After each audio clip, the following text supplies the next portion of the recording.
नेत्र के लिए शिव महापुराण की कथा कर रही है। महाराज भगवान शंकर का जो शिवलिंग है और शंकर भगवान के शिवलिंग के सम्मुख में उत्तर के भाग में जो जल बहता है उसके बीच में एक मोटी सी लाइन होती है जिसका नाम हमने पहले भी कहा अशोक सुंदरी।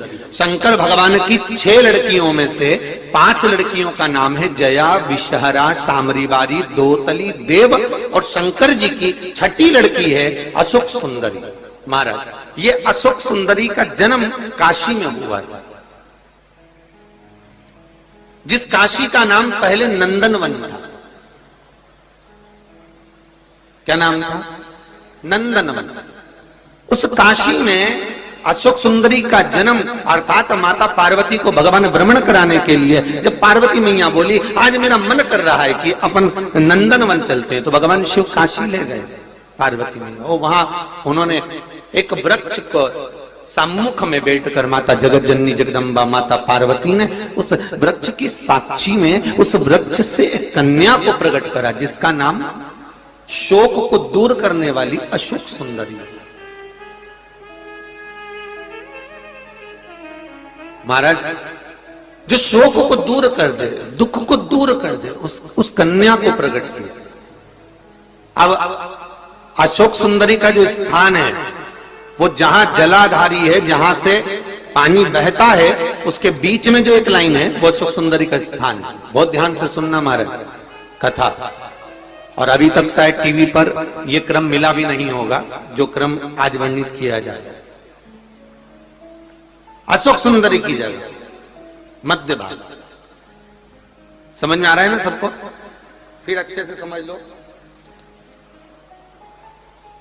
ये शिवलिंग, ठीक है, ये जलाधारी जहां से पानी नीचे गिरता है, ये दोनों पूरा गोल भाग, यहां से पानी नीचे जा रहा है, तो इसके बीच में जहां से पानी जाता है उसके बीच में जो स्थान है वो अशोक सुंदरी का स्थान है, शिव जी की बेटी का स्थान।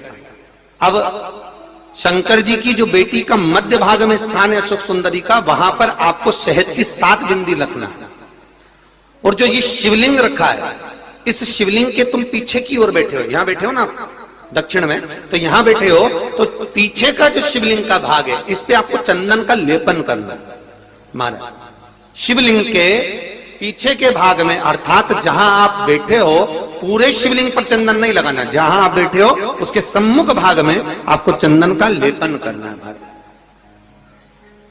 एक पीला चंदन होता है और एक लाल चंदन होता है। लाल चंदन कभी आप किराने वाले की दुकान पर जाएंगे तो वहां पर आपको लाल चंदन प्राप्त हो जाएगा। आपको जो लेपन करना है वो लाल चंदन का लेपन करना है। आपको पहले भी कथा में बताया कि शंकर भगवान को कुंकू नहीं चढ़ता, रोली नहीं चढ़ती, क्योंकि बाबा को अगर चढ़ता है तो लाल चंदन चढ़ता है। तो लाल चंदन का आप जब लेपन कर दें, लेपन करने के बाद शहद की 7 बिंदी आपको अशोक सुंदरी वाली जगह पर रखना है। महाराज रखने के बाद बाबा से विनती करना है और चंपेश्वर महादेव का स्मरण करना है। चंपेश्वर महादेव का स्मरण कर कर हाटकेश्वर महादेव का नाम लेकर बिंदी को लगाना है। लगाने के बाद उसी बिंदी को आपको एक कटोरी में, अब बिंदी कितनी लगेगी, जरा जरा सा शहद लगेगा, उसको छोटी सी कटोरी में लेकर आ जाना है।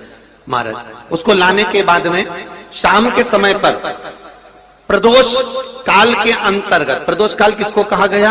सूर्य अस्त जब होता है, सूर्य अस्त के समय से 1-1.25 घंटे का जो समय वर्णित किया गया वो प्रदोष काल का वर्णन किया गया। महाराज तो उस समय पर नैनों में उसको काजल जैसा लगाना है और ऊपर की ओर देखना है। लगभग 1 मिनट देख लिया, 1.5 मिनट देख लिया, बहुत है महाराज, उतना बहुत है।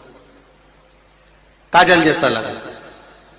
एक कटोरी में जो तुमने चंदन लगाया है उस चंदन को निकाल कर लाना है और आंखों के नीचे भाग में उसको समर्पित करना है। महाराज ये 2-3 चीजों में काम आता है। एक तो नेत्र की ज्योति बढ़ाने के लिए, जो चश्मे वाले नंबर हैं उसको उतारने के लिए। दूसरा, नेत्रों के नीचे जो कालापन आ जाता है उसको मिटाने के लिए इसका प्रयोग किया जाता है। महाराज तीसरा, इस शहद का प्रयोग नारी के जो रजो धर्म से जुड़ी हुई तकलीफें होती हैं, नारी के रजो धर्म से जुड़ी हुई जो प्रॉब्लम होती है, उसमें भी ये शहद काम आता है। महाराज, इस शहद का केवल प्रदोष काल के समय इसको चाट लिया जाता है, तो उससे भी नारी के जो रजो धर्म से जुड़े हुए प्रॉब्लम होती है उसमें भी उसको अंतर जाता है। तो हाटकेश्वर महादेव और दूसरा जम के बोलिए चंपेश्वर महादेव।